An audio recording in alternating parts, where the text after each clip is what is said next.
2024.2 introduces new scheduling features, updates to event handlers, expansion of importing functions, and more.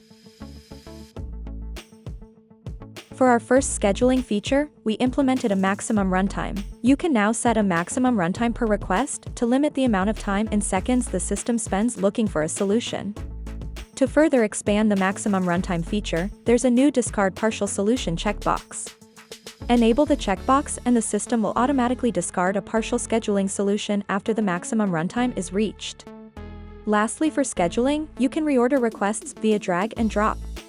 The system will then process the requests in the order you defined.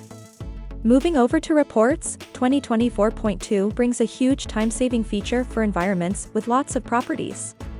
You can now search through properties and parameters in reports, quickly finding the applicable property.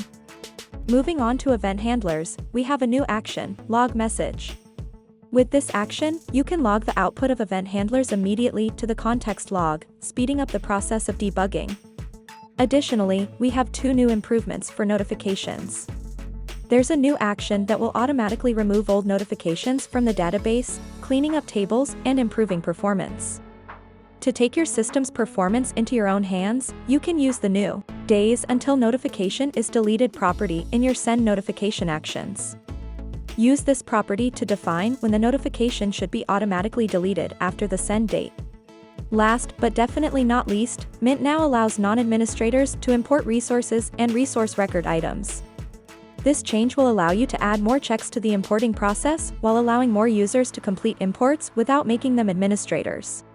For more information on the 2024.2 features, visit your Mint manual.